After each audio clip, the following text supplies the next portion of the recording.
अहंकार खत्म करके हमें जाना चाहिए।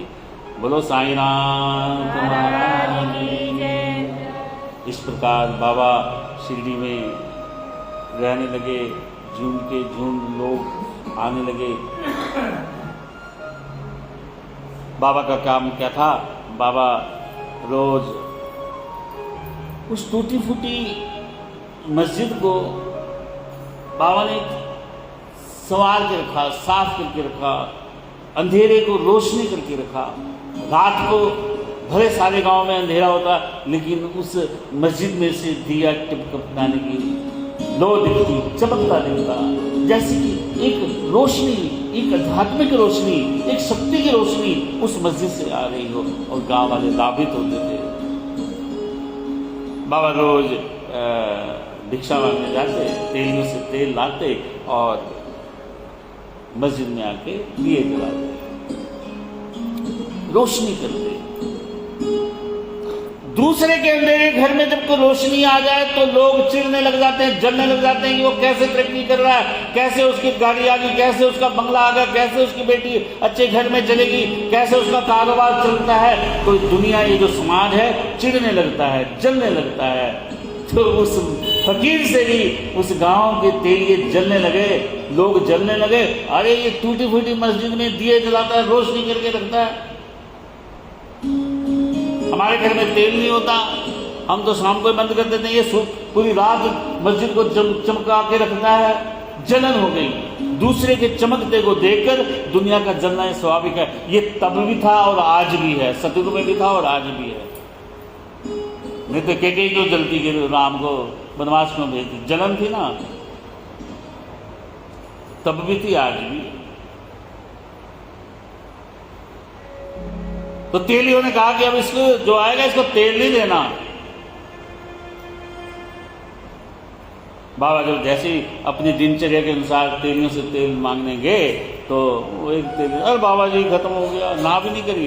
दूसरे के पास गए, अरे बाबा जी काफी देर हो गए, मंगा रहा हूँ, आ ही नहीं रहा, पीछे से नहीं आ रहा, मिल नहीं रहा। बस जब बाबा जी समझ गए, जब 3-4 तेलियों के पास बाबा गए तो तेल किसी ने दिया, तो बाबा समझ गए कि आज कोई मुझे तेल नहीं देना चाहता। बाबा ने को कुछ नहीं कहा, ना गुस्सा हुए, ना कहा कि वे ठीक है। बाबा मस्जिद में आ गए और पुराने 3 टाप देखे, किसी में बड़ा हो तेल, किसी में कुछ नहीं, एक में थोड़ा सा तेल था। बाबा ने उसमें पानी मिलाया और उसको हिलाया और पी गए। उड़ल के उड़ल से मुंह से सारा उड़ेल दिया और फिर वही 3 टाप उड़ला हुआ मुंह से निकाला हुआ पानी में से तेल सारे दियों में जला दिया। अब वो तेलिए भी चुपके से देख रहे थे, अरे ये क्या कर रहा है, पानी मिला रहा है, पानी से कोई दिए जलते हैं। लेकिन बाबा ने जैसे ही दिए जलाए, तेलियों ने सोचा अब बुझेंगे, अब बुझेंगे। 1 घंटा 2 घंटा पूरी सारी रात दिए जलते रहे, लेकिन दिए बुझे नहीं। बोलो साईं राम। अब तेलियों ने दिखाई दिया, चमत्कार कर दिया, पानी से दिए जलाए। चरण पकड़े बाबा की, बाबा जी हमसे गलती होगी, हम परीक्षा कर रहे थे, हमें जलन, हमें क्षमा कर दो, आप तो बहुत पहुँचे हुए महात्मा, अरे हमें क्षमा कर दो। तब बाबा ने उनको कहा कि भले किसी को ना दो, लेकिन जब आपको दे रखा है ईश्वर ने, तो आपको खुश होने चाहिए कि हमें कोई मांगने आया है। कभी किसी को निराश करके मत भेजो और किसी की परीक्षा मत लो। जैसे ये बात पूरे क्षेत्र में फैली, अरे वो मस्जिद में रहने वाला फकीर, अरे वो पागल देखो, अरे तो बहुत माना है, वो तो बहुत चमत्कारी, उसने पानी से दिए जलाए, सारी रात जलते रहे, और कहते चमत्कार को नमस्कार होता है। उस शिरडी के साईं फकीर ने लोगों को अपने आप पर आकर्षित करने के लिए पहला कोई अगर चमत्कार किया था तो वो पानी से दिए जलाने का किया था। तब लोगों को पता लगा कि ये फकीर नहीं, ये तो कोई महान पुरुष है। शिरडी में झुंड के झुंड आने लगे लोग, कोई उनसे पुत्र की कामना मांगता, कोई रोग की दूर करने की कामना मांगता, और बाबा उनके सब दुख दूर करते। भीड़ दिनों दिन बढ़ती गई और शिरडी में भीड़ लगने लग गई। दूर दूर बाबा का जो नाम है जो वो फैल गया।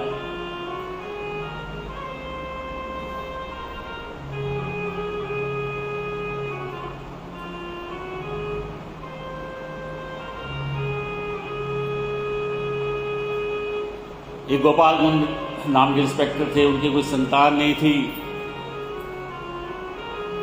बाबा के आशीर्वाद से उसको पुत्र रत्न की प्राप्ति हुई। एक और इंस्पेक्टर था, उसको भी पुत्र की प्राप्ति हुई।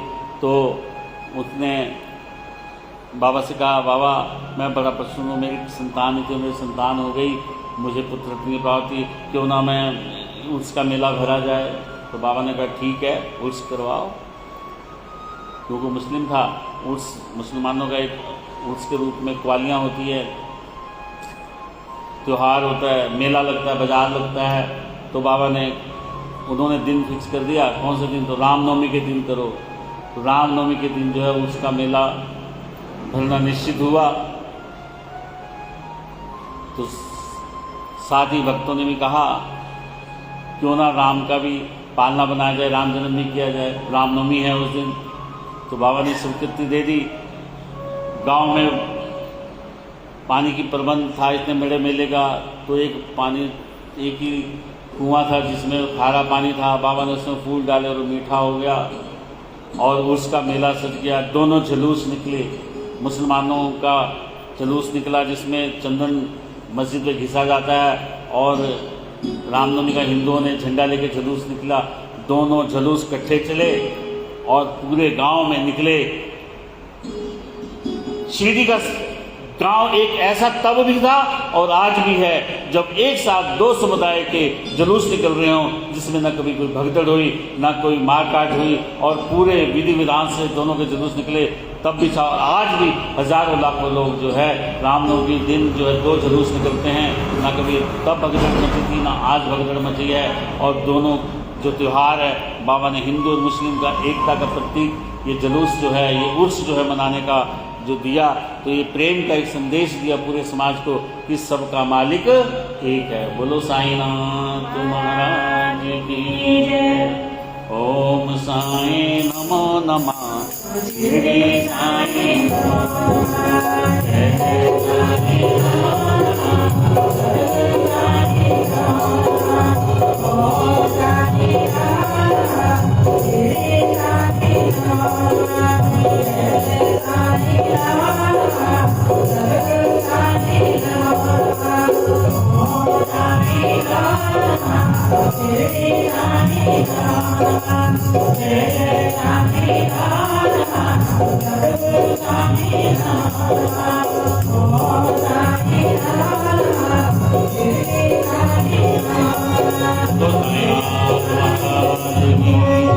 इसलिए बाबा को अपने नाम का सहारा बनना हो।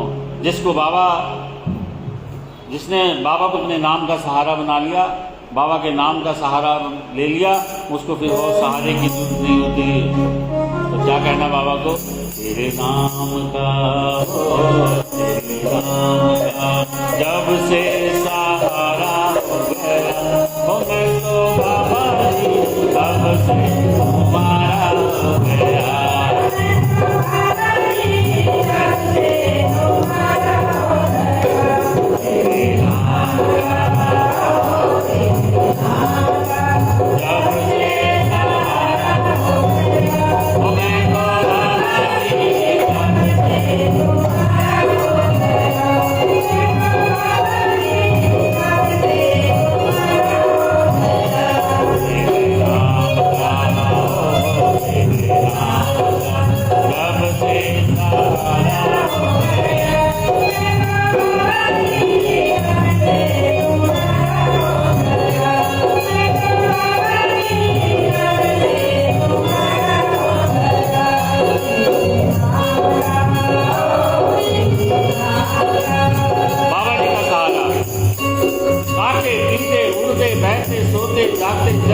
बाबा का ध्यान करो, बाबा का चिंतन करो, बाबा का मनन करो, फिर अपने दुख अपने कष्ट सब उनके सहारे छोड़ दो। तेरे नाम का हो, तेरे नाम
शिरडी में सब लोगों के दुखों को दूर करने लगे, कष्टों को दूर करने लगे, झुंड के झुंड शिरडी में आने लगे। तो चमत्कार को नमस्कार होता है। रामनवमी उत्सव मनाने लगा। हिंदू कहते हैं हमारा है, मुस्लिम कहते हैं हमारा है। हर जात पात के लोग एक साथ बैठते, बाबा दोपहर को खिचड़ी खिलाते, बनाते, खुद अपने हाथ से बनाते, सबको खिलाते। आरती के बाद द्वार पर खड़े हो जाते और उदी का तिलक लगाते। क्या दिन थे, क्या धन्य थे वो लोग जिन्होंने बाबा के सानिध्य में। अरे शिरडी का ये ऐसा फकीर है कि जिसने भी इसको हृदय में अपना लिया, दिल में उतार लिया, फिर छोड़ता नहीं कभी। पहली बात है किसी को बुलाता नहीं, और जिसको बुलाता फिर उसे छोड़ता नहीं। बाबा की मर्जी के बगैर उसकी शिरडी के एक सीढ़ी नहीं कोई चढ़ सका आज तक। न तब चढ़ा था ना आज। नहीं जाना होगा तो नहीं जाना होगा, बुला लेगा तो आपको सीधा हवाई जहाज से बुला लेगा। योगिक क्रियाओं में बाबा बड़े प्रांगत थे।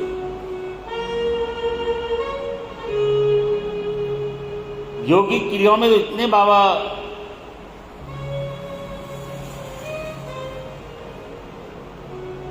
थे कि अपनी आंखें निकालकर बाबा सुखाने लग रख देते थे। खंड खंड योग भी बाबा को आते थे। एक दिन बाबा ने खंड योग में अपने शरीर कोई पांव इधर, टांग इधर, गर्दन उधर, बाजू इधर, पांव इधर, धड़ इधर। तो एक बेचारा मस्जिद में बाबा के दर्शन करने आया। भगत तो देखा और बाबा का किसी ने फोन कर दिया, कहीं पांव पड़ा, कहीं धड़ पड़ा, घबराया, चिल्ला के आवाज ही निकली। इतना भयभीत होगा, चुप करके घर में जाकर छुप गया। अब डर के मारे किसी को बताया नहीं, क्योंकि किसी को बताएगा तो सब उसी से पूछेंगे पहले।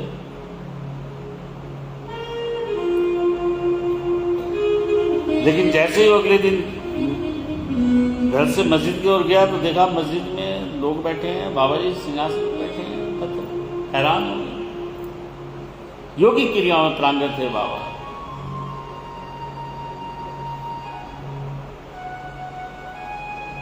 बाबा 5 घरों में भिक्षा मांगते, किसी से कुछ कहते नहीं। किसी किसी के घर तो फेरी लगाते। कितने धन थे वो।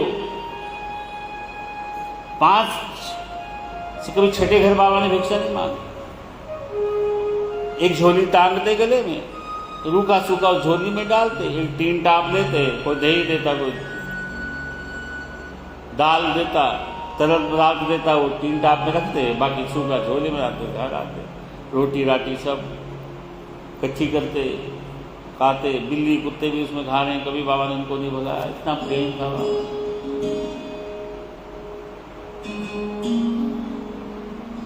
द्वार पर खड़े हो जाते, माँ रोटी का टुकड़ा मिलेगा। जो सबको देने वाला वो भी दीन बन जाता था। क्या लीला थी।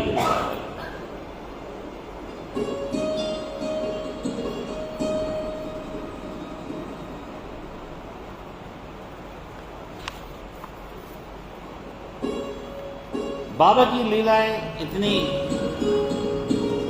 शिक्षादायक हैं कि हमें समझने, जो उसको समझेगा वही उतरेगा।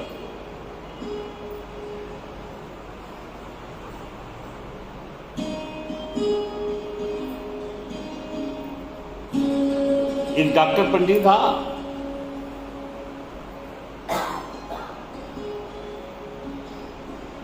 तो आया, जैसे मत्था टेकने आया उसने सीधा बाबा को त्रिपुंडा का तिलक लगा दिया। तो साईं जो भगत और मस्जिद में बैठे थे तो देखा है बाबा जी हमसे तो कभी तिलक नहीं लगवाने देते, माल संपत्ति के अलावा कोई बाबा को तिलक नहीं लगा सकता था। लेकिन वो डॉक्टर पंडित आया और बाबा को त्रिपुंडा कार कर दिया।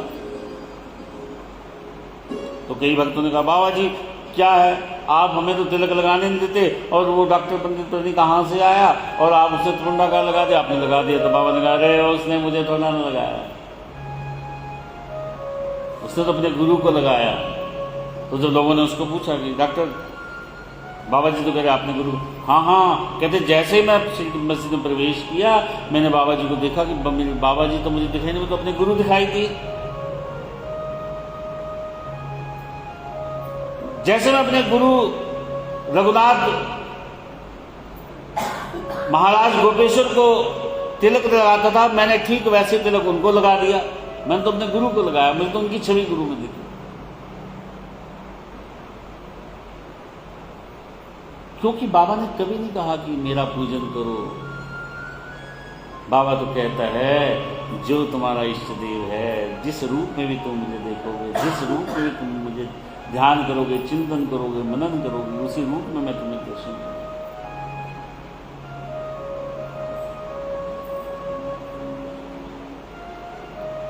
भगत की जैसी इच्छा होती थी बाबा वैसे कर देता था, लेकिन जब बाबा की इच्छा नहीं होती थी भगत की, को मस्जिद भी चढ़ने नहीं देता। हाजी सिद्दी फाल के 9 माह सीढ़ियों पर बैठा रहा।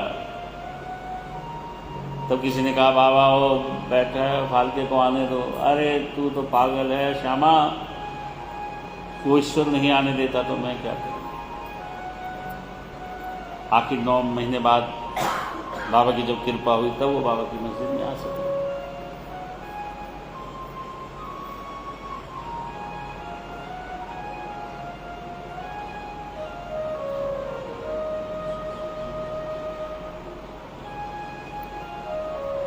इसी प्रकार बाबा अपने भक्तों के रोग को, कष्ट को मुक्त कर देते थे।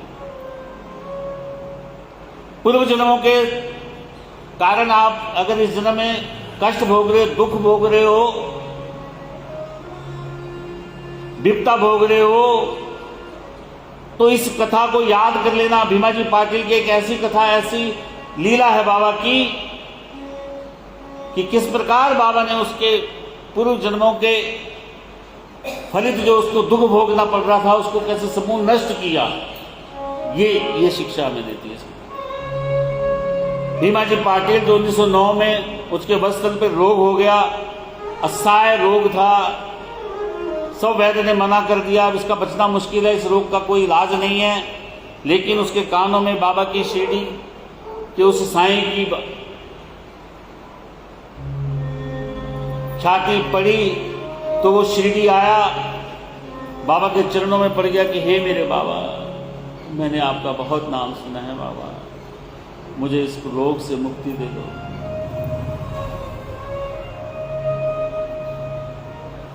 बाबा ने कहा अरे मैं इस झंझट में नहीं पड़ता, ये तुम्हारे कर्मों का फल है। नहीं बाबा, आप बहुत दीन दयाल हो, मैंने सुना है आपकी शरण में जो आता है आप उसको कभी निराश नहीं करते। अच्छा तो ठीक है, जा बाड़े में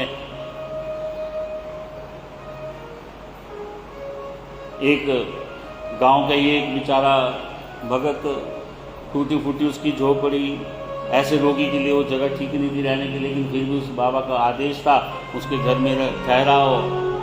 गांव में पुराने ज़माने में कैसे गांव होते थे, डंगर बंदे होते, झाड़ फूस का रखा होता था, बिस्तर भी, बेचारा वहीं सोया कहीं।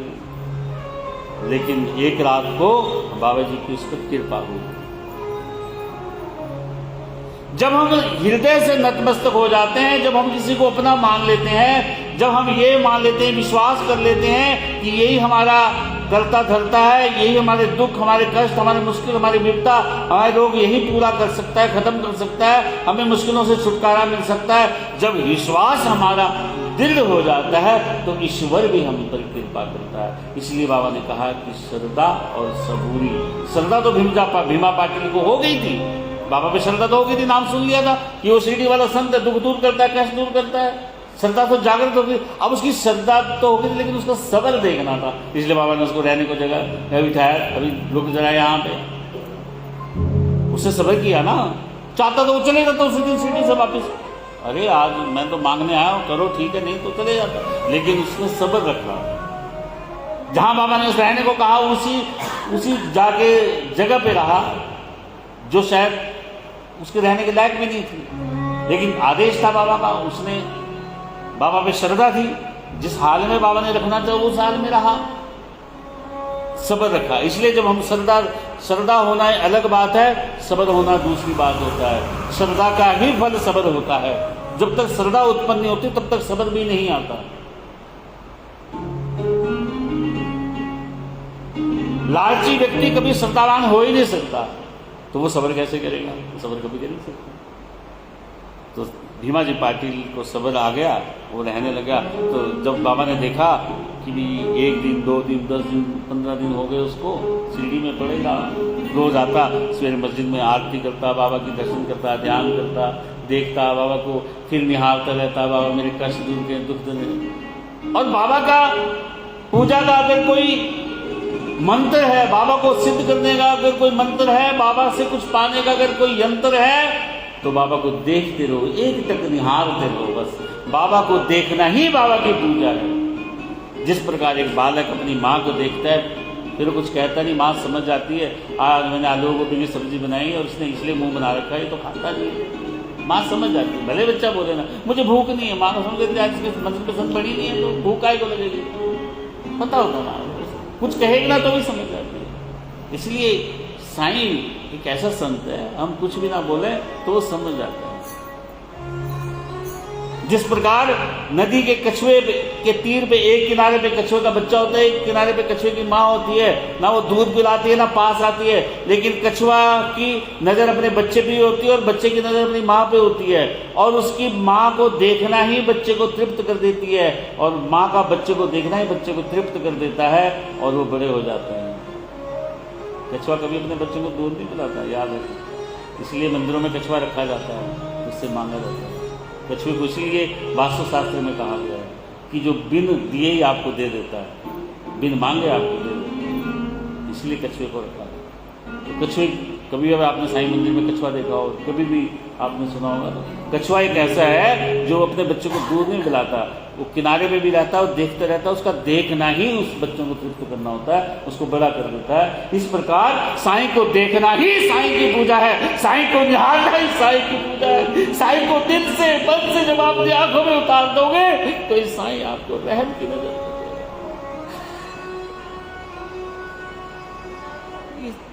रहम की नजर।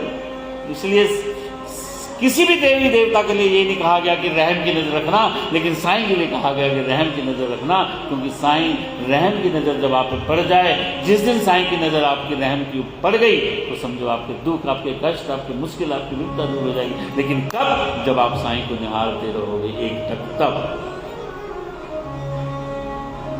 तो भीमाजी पाटिल रोज सवेरे आते, बाबा जी के दर्शन करते, बाबा को निहारते, आशापूर्ण निगाह से देखते, मेरे रोग दूर हो जाएंगे, देखता रहा, फिर चले जाता। आखिर एक रात को बाबा की उन पे कृपा हुई, तो बाबा ने 2 सपन में भिक्षा, भीमाजी पाटिल को 2 सपन दिए। एक सपन क्या आता उसको कि कोई उसकी छाती के अंदर इतना बड़ा पत्थर ऊपर कर रहा है और नीचे कर रहा है, ऊपर कर रहा है और नीचे कर रहा है, और उसको असहनीय पीड़ा हो रही है।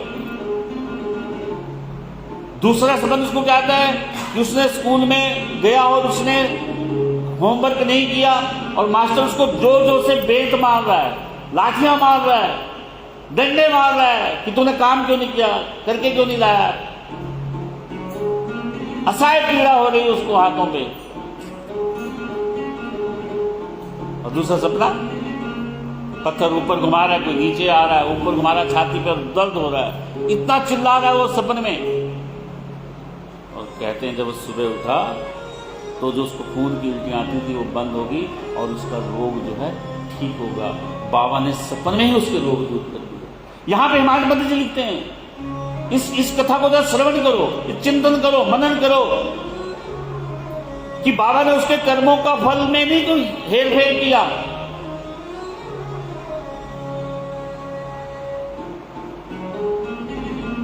बाबा कहते हैं मैं कभी ईश्वर की जो बनाई हुई विधान है उसमें कभी हस्तक्षेप नहीं करता।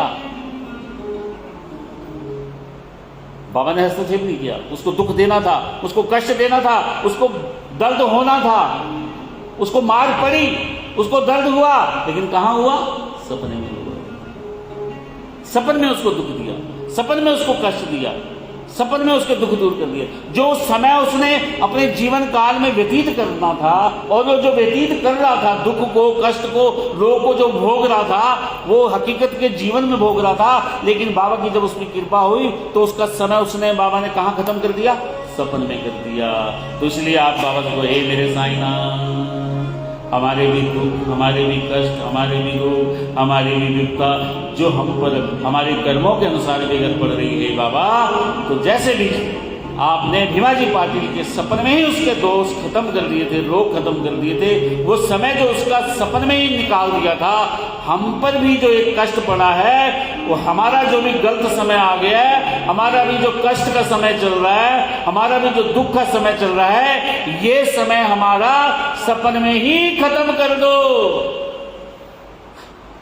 सपन में ही खत्म, क्योंकि जब तू भीमाजी पाटिल पे कृपा कर सकता है, उसके दुख को, उसके रोग को सपन में ही खत्म कर सकता है, तो हे ईश्वर, हे मेरे साईनाथ, हम तेरी कथा का श्रवण करते हैं, तेरे दरबार में बैठे हैं, हमारे भी दुख को, हमारे भी कष्ट को, हमारे भी रोग को, हमारी भी मुश्किल को, हमारी भी विपदा को जैसे भीमाजी पाटिल के सपन में खत्म करिए, हमारे भी उस कष्ट को सपन में खत्म कर दो।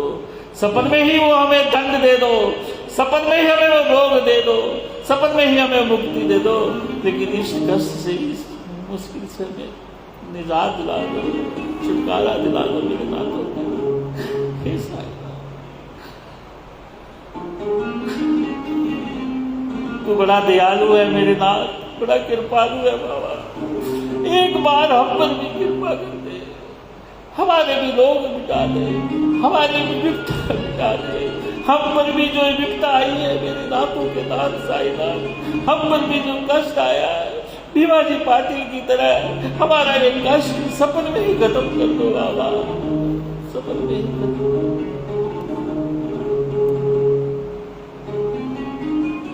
जब आप हृदय से, दिल से बाबा से मांगोगे तो बाबा आपकी सुनेगा, क्योंकि वो बड़ा दयालु है। कभी चपरासी बनकर, कभी डॉक्टर बनकर, कभी कुछ बनकर आपके पास आएगा, आपके दुख दूर कर देगा, कष्ट। जिस प्रकार भीमाजी पाटिल के दुख दूर हुए, आपके भी दुख दूर करे, ऐसी मैं कामना भगवान से करता हूँ। बोलो साईनाथ महाराज की।